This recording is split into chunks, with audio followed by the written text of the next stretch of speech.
Déception, rejet, injustice, douleurs physiques et maladies. Toutes ces fatalités sont inhérentes à la condition humaine. Peu importe qui vous êtes, combien vous gagnez financièrement ou quel bien matériel vous possédez, inévitablement, vous ferez face à des expériences dévastatrices et rencontrerez des émotions difficiles tout au long de la vie. Vous perdrez fatalement vos êtres chers et vous devrez également faire face à la réalité de la mort. Comment maintenir la résistance mentale face à tout cela? Bien que ces vérités universelles inspirent souvent la peur et soient fréquemment ignorées, la négation ne les fait pas disparaître. Au contraire, cela nous rend impuissants et totalement vulnérables lorsqu'on est confronté à l'adversité. Le stoïcisme offre une approche alternative, suggérant une préparation proactive et anticipée pour ces moments difficiles. En entraînant délibérément votre esprit, vous cultivez la force intérieure nécessaire pour supporter même les difficultés les plus sévères que la vie peut présenter. La collection d'écrits de Sénèque, Lettres à Lucilius, est particulièrement connue pour offrir des informations précieuses et des conseils pratiques sur la façon de cultiver la force mentale et la résilience. Lucius Annaeus Seneca était un philosophe, homme d'État et dramaturge romain éminent qui a vécu de 4 avant JC à 65 après JC. Il est largement considéré comme l'une des figures clés de la philosophie stoïcienne, qui enseigne aux individus à développer la résistance mentale et la résilience, leur permettant de faire face aux défis de la vie avec calme et posture. Dans cette vidéo, nous présentons 6 façons de devenir mentalement résistant selon la philosophie de Sénèque. Ces idées peuvent vous aider à développer une mentalité et les outils nécessaires pour affronter les difficultés de la vie avec courage et force. Maintenant, avant de continuer avec cette connaissance incroyable, n'oubliez pas de laisser votre like, de vous abonner à la chaîne si vous n'êtes pas encore inscrit, et d'activer les notifications pour ne manquer aucune connaissance, car elle peut changer votre vie. Commençons. La seule chose que je vous demande est de ne pas sauter cette vidéo en aucune manière. Si vous êtes ici, considérez-vous différent de la majorité. Considérez-vous comme une exception. Agissez maintenant comme tel et ne sautez aucun chapitre. Concentrez-vous sur une activité à la fois. Sénèque dit « Être partout, c'est n'être nulle part ». La philosophie de Sénèque souligne l'importance de vivre dans le moment présent et la valeur de l'attention totale. Être partout fait référence à l'état de détourner continuellement l'esprit, ce qui nous empêche de nous engager et de vivre pleinement nos circonstances actuelles. Ce focus fragmenté conduit à un sentiment de détachement et inhibe la connexion authentique. Avec Internet, le monde n'a plus de frontières et chaque jour, nous sommes aspirés par la culture de l'agitation excessive. Il est courant que les gens obligent leurs esprits à jongler avec plusieurs activités simultanément. Bien que cela puisse être perçu comme une fausse augmentation de l'efficacité et de la productivité, cela se fait souvent au détriment du bonheur intérieur et du bien-être mental. La société a tendance à équiper l'engagement dans de multiples projets avec réalisation et gratification, mais nous ne devons pas ignorer le prix que cela coûte à notre épuisement mental et potentiellement à notre épuisement total.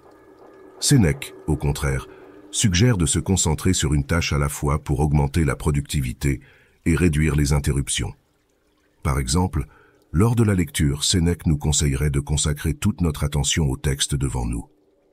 En plongeant dans les mots de la page et en éliminant les distractions, nous pouvons en tirer un sens plus profond, obtenir une compréhension plus profonde et profiter du plus grand plaisir qu'est la lecture. Cette approche ciblée nous permet de nous engager pleinement avec le matériel, d'élargir nos connaissances et d'améliorer nos capacités intellectuelles. De la même manière, dans notre vie quotidienne, Sénèque nous encouragerait à nous concentrer sur la tâche en cours, que ce soit au travail, dans les études ou dans une conversation. En consacrant toute notre attention à chaque tâche, nous pouvons atteindre une plus grande qualité, productivité et réalisation.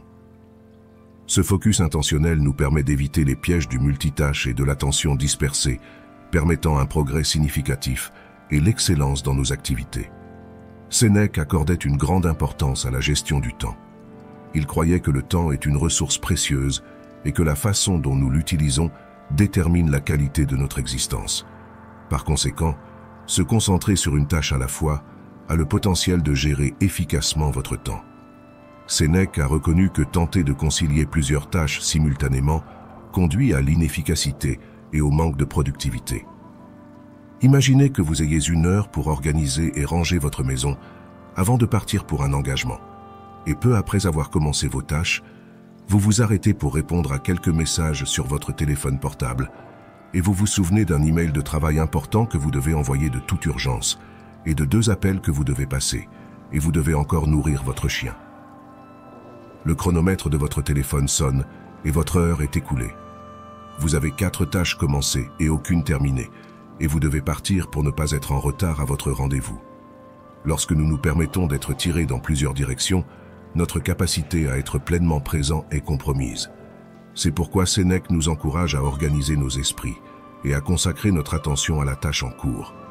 En faisant cela, vous améliorez votre santé mentale car vous économiserez de l'énergie, ce qui, à son tour, augmentera votre productivité.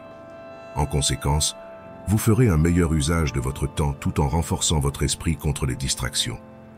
En pratiquant ce principe, nous développons une plus grande concentration et une connexion plus profonde avec le moment présent. Contrôlez vos impulsions. Selon les mots de Sénèque, la philosophie enseigne à agir, pas à parler. Il existe de chaque homme qui vit selon ses propres standards, que sa vie ne soit pas en désaccord avec ses paroles, et que de plus, sa vie intérieure ait la même tonalité et ne soit pas en désaccord avec toutes ses activités. Sénèque déconseillait l'indulgence excessive envers les désirs impulsifs, les considérant comme des pièges potentiels pour la faiblesse morale. Il croyait que se soumettre à des impulsions incontrôlées pouvait conduire à des comportements préjudiciables, à des actions antiéthiques et à la perte de l'autocontrôle. De toutes les impulsions, la colère est particulièrement nuisible pour notre bien-être. Il croyait que la colère surgit de notre incapacité à contrôler ou à accepter certaines situations ou événements. La colère est une folie temporaire qui affecte notre santé mentale, et agir sur la base de la colère peut avoir un effet prolongé non seulement sur les personnes, mais aussi sur l'environnement qui les entoure. Les actions destructives et irréversibles motivées par la colère peuvent parfois entraîner des dommages permanents. Par exemple, imaginez que vous travaillez sans relâche sur une ligne de produits de haute qualité, mais votre patron rejette tous les articles pour des raisons que vous considérez comme de la pure intrigue personnelle. Cela vous rend extrêmement irrité, ce qui conduit à une dispute entre vous deux. Bien que vous puissiez penser que votre émotion de colère est complètement justifiée, l'action prise peut entraîner des conséquences malheureuses. Après avoir pris une décision et agi en conséquence, alors que vous êtes motivé par la colère, vous ne pouvez pas annuler cela par la suite. De plus, nous transportons souvent la colère ou la frustration d'un domaine de notre vie vers d'autres, aggravant cet impact négatif. Imaginez rentrer à la maison après cette journée difficile au travail et que votre femme se dispute avec vous pour avoir oublié une serviette mouillée sur le lit. Sans vous en rendre compte, vous pouvez décharger la colère et la frustration d'une journée difficile sur elle, et une chose banale peut se transformer en une dispute interminable. Nous avons le pouvoir de changer notre état d'esprit et de choisir des approches plus saines pour gérer les émotions intenses. Sénèque, dans son livre « Lettres à Lucilius », souligne les effets transformateurs de l'apprentissage de la philosophie. Il met en évidence que la philosophie nous invite à embrasser un mode de vie plus simple, en harmonie avec la raison et la nature. Il fournit des méthodes pratiques pour naviguer dans la vie avec un état d'esprit calme et serein. Sénèque enseigne que la philosophie peut nous aider à cultiver l'autocontrôle et à développer l'introspection. En pratiquant l'autocontrôle, nous augmentons notre capacité à éviter les comportements impulsifs. En même temps, en nous engageant dans l'introspection, nous examinons soigneusement la valeur de nos impulsions. Cela nous permet de faire des choix conscients au lieu d'être simplement motivés par l'impulsion de la colère. Une curiosité impliquant Sénèque et l'empereur Néron illustre la corrélation entre la philosophie et son effet bénéfique sur la régulation des impulsions. Selon l'histoire, Néron, à un moment donné, s'est mis en colère contre un serviteur qui a renversé de la nourriture sur lui. Dans un accès de colère, Néron a ordonné que le serviteur soit sévèrement puni. En témoignant de cette explosion, Sénèque est intervenu et a saisi l'opportunité de transmettre une leçon précieuse. Il a insisté auprès de Néron pour qu'il réfléchisse à ses actions et considère si sa réponse était conforme aux enseignements de la philosophie stoïcienne de l'autocontrôle. Il a conseillé de tempérer ses émotions et d'exercer la modération dans l'exercice du pouvoir. Cela montre clairement la capacité de Sénèque à utiliser des situations de la vie réelle pour enseigner des concepts philosophiques et guider son élève vers un chemin plus vertueux. À partir de cela, nous comprenons l'importance profonde de la philosophie pour nous libérer des chaînes de la colère et des émotions débridées. En embrassant le stoïcisme, nous acquérons les outils nécessaires pour mener une vie plus vertueuse et épanouie. Le défi est d'éviter le piège de la réaction et de choisir lucidement la clarté de l'action. Si quelqu'un nous aborde de manière grossière et que nous répondons avec gentillesse, patience et calme, c'est l'action de notre compréhension envers l'autre. Il serait peut-être plus facile, par force de l'habitude, de nous comporter avec réciprocité en rendant la grossièreté que nous avons reçue. Cependant, le grand défi est de ne pas réagir, en choisissant d'agir, ce qui génère toujours de meilleurs résultats, car c'est le fruit de l'équilibre et de la réflexion. La transformation de notre comportement se fera peu à peu et sera le résultat de la discipline dans la pensée. Soyez préparés, citant Sénèque, entraînez votre esprit à l'exil, à la torture, à la guerre, au naufrage. Tous les termes de notre sort humain devraient être devant nos yeux. Sénèque discutait souvent du concept que tout dans la vie est emprunté, y compris nos biens, nos relations et même nos corps physiques. Reconnaître cette vérité nous permet de réduire notre attachement aux choses extérieures et de nous concentrer davantage sur le moment présent. Par exemple, imaginons un scénario où vous possédez une belle maison qui a une grande signification pour vous. En méditant sur le fait que cette maison est empruntée et peut potentiellement être perdue ou détruite, vous pouvez vous détacher des biens matériels et découvrir le contentement dans le présent, au lieu de lutter constamment pour plus ou de vous inquiéter de la perte potentielle de ceux que vous avez. Cette pratique de visualisation négative, que Sénèque a souligné, aide à cultiver la résilience fondamentale. La visualisation négative implique de contempler et d'imaginer délibérément les pires scénarios ou d'imaginer la perte de quelque chose d'important pour nous. En nous engageant dans cet exercice, nous favorisons non seulement la gratitude pour nos possessions actuelles, mais nous nous préparons également mentalement et émotionnellement aux adversités que la vie peut présenter. Considérez par exemple votre voiture. Pour pratiquer la visualisation négative, prenez un moment pour imaginer la possibilité de la perdre ou de devoir vous en séparer. Visualisez des scénarios où votre voiture pourrait être endommagée, volée, ou dans lesquels vous seriez contraint de la céder volontairement. En imaginant vivement ces situations, permettez-vous d'expérimenter les émotions associées et de réfléchir sur une vie sans cette possession. De plus, la visualisation négative peut être appliquée à divers aspects de la vie, y compris les relations, la santé, le succès professionnel, et ainsi de suite. Par exemple, vous pouvez contempler la tension potentielle dans une relation chère, les défis de faire face à un problème de santé, ou les revers et échecs que vous pourriez rencontrer dans votre carrière. En consacrant de 5 à 10 minutes chaque matin à réfléchir sur ces pires scénarios, vous pouvez intégrer cette pratique dans votre routine. Vous pouvez également utiliser la visualisation négative pour affronter votre propre mortalité. Sénèque croyait qu'en imaginant notre propre mort, nous gagnions une perspective puissante sur la nature éphémère de la vie. Cette pratique nous rappelle que notre temps est limité et nous encourage à vivre avec un but et une pleine conscience.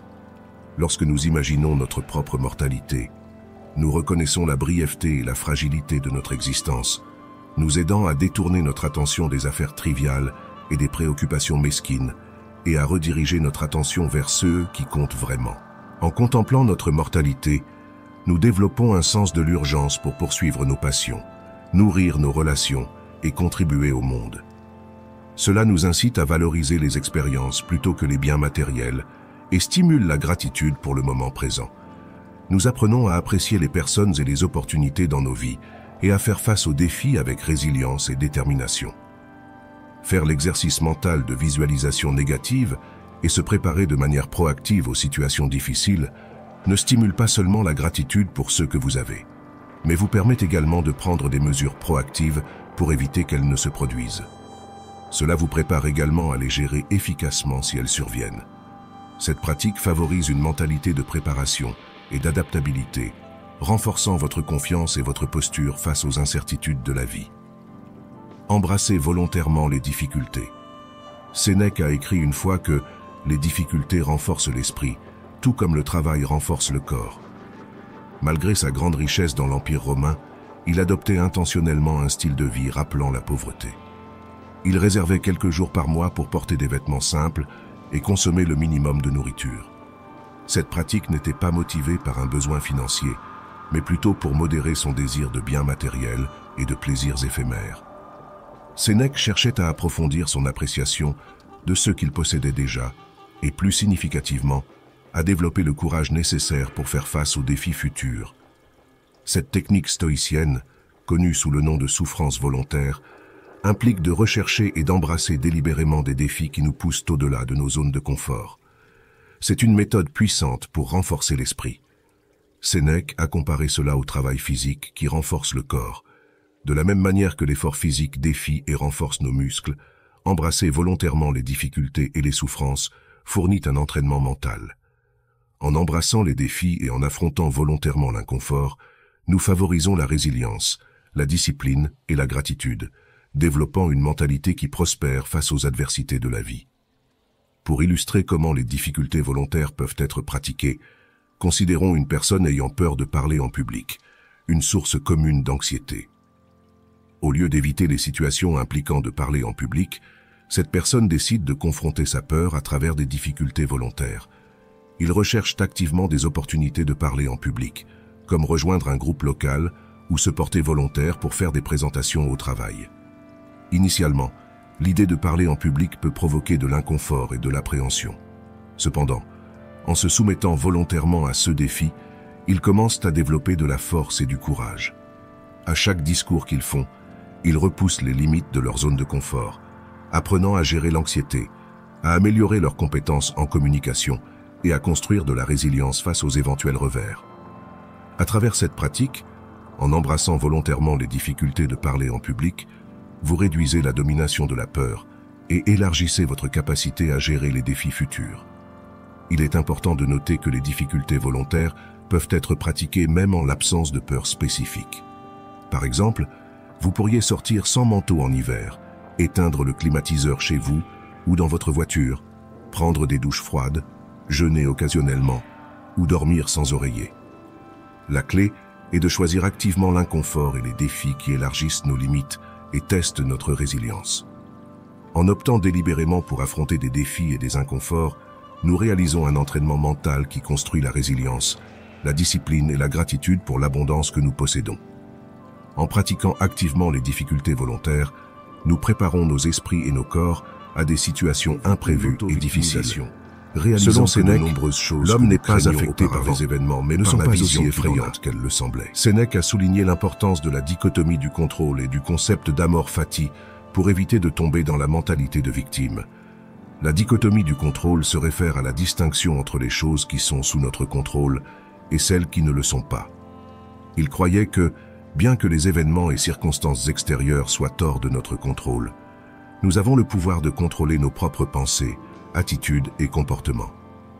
Amor fati, qui signifie l'amour du destin, est une mentalité stoïcienne qui encourage à embrasser et à accepter chaque moment de nos vies, quel que soit son degré de difficulté ou de défi. Au lieu d'essayer d'échapper ou de résister à ces circonstances, Amor fati nous incite à les aimer et à les apprécier, reconnaissant qu'ils offrent des opportunités de croissance, d'apprentissage et de développement personnel. Dans le monde d'aujourd'hui, il est très facile d'adopter une mentalité d'auto-victimisation sans assumer la responsabilité de rien ou de ses résultats, attribuant des significations négatives aux réponses des gens ou aux situations inconvenantes, ce qui peut nous plonger dans des sables mouvants d'auto-apitoiement. Surtout à l'ère actuelle, où les plateformes de médias sociaux exercent une influence significative, beaucoup tombent involontairement victimes de croire tout ce qui vient, en particulier la fausse félicité et le succès largement diffusé. Vous avez probablement déjà vu des relations parfaites exposées sur Internet qui se terminent par un divorce, ou des investisseurs ou de faux entrepreneurs à succès qui louent des voitures et des maisons dans le but de vendre des cours. En confondant les médias sociaux avec la réalité, nous risquons de nous comparer à ces représentations forgées, ce qui peut alimenter le doute et un sentiment de victimisation. Pour illustrer les enseignements de Sénèque, considérons un exemple. Imaginez que vous ayez travaillé avec diligence et aspiré à une promotion dans votre entreprise, Mais lorsqu'il est temps de promouvoir, quelqu'un d'autre est choisi à votre place. Initialement, vous pourriez ressentir un sentiment de trahison ou d'injustice, blâmant vos supérieurs pour cette décision. Cette réaction initiale découle d'une mentalité de victime, où vous vous percevez comme un récepteur passif de circonstances hors de votre contrôle. Cependant, Sénèque vous conseillerait de ne pas persister dans ces émotions négatives, et à la place, encouragerait l'application des principes de la dichotomie du contrôle et d'amor fati. En comprenant que la décision de vos supérieurs est hors de votre contrôle, vous pouvez rediriger votre attention sur ceux que vous pouvez contrôler, vos pensées, attitudes et actions. Au lieu d'adopter une posture de victimisation, vous pouvez choisir d'adopter une perspective plus rationnelle et une attitude habilitée. En embrassant amor fati, vous pouvez voir la promotion de votre collègue comme une opportunité pour l'auto-réflexion et le développement personnel, présentant une occasion de réévaluer vos compétences, de rechercher des retours d'informations et de développer de nouvelles stratégies pour votre avancement futur. Au lieu de garder du ressentiment et de blâmer les autres, vous pouvez accepter la situation telle qu'elle est et en tirer des leçons, redirigeant vos efforts vers l'amélioration personnelle. En appliquant la dichotomie du contrôle et en acceptant amor fati, Sénèque croyait que nous pouvions échapper au rôle de victime face aux circonstances extérieures. Nous pouvons changer notre mentalité de passivité et d'auto-apitoiement en empowerment et en résilience. Les enseignements de Sénèque servent de rappel que nos réponses et attitudes internes sont sous notre contrôle, et qu'en acceptant et en valorisant chaque aspect de notre destin, nous pouvons découvrir la force et le sens, même lorsqu'on est confronté à des défis. Passer du temps en solitude. Dans notre dernière citation de Sénèque pour cette vidéo, il dit « Retirez-vous en vous-même autant que possible ». Sénèque souligne l'importance de passer du temps en solitude comme moyen de se renforcer mentalement. Sénèque croyait qu'en s'éloignant des distractions extérieures et en plongeant dans la solitude, les individus peuvent s'engager dans l'introspection, l'autoréflexion et le développement personnel. C'est dans la solitude que nous avons l'opportunité de confronter nos pensées, émotions et luttes internes, favorisant la prise de conscience de soi et la clarté. Nous avons une vidéo sur le pouvoir du silence qui approfondit davantage les avantages de rester silencieux, que je laisserai dans le premier commentaire épinglé.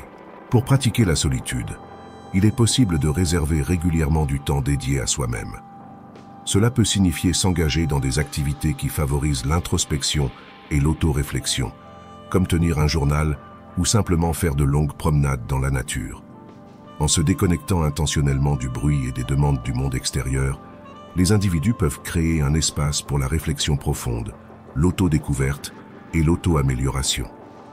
Par exemple, imaginez un professionnel occupé qui passe la majeure partie de son temps dans un environnement de travail agité, constamment entouré de personnes et réalisant diverses tâches.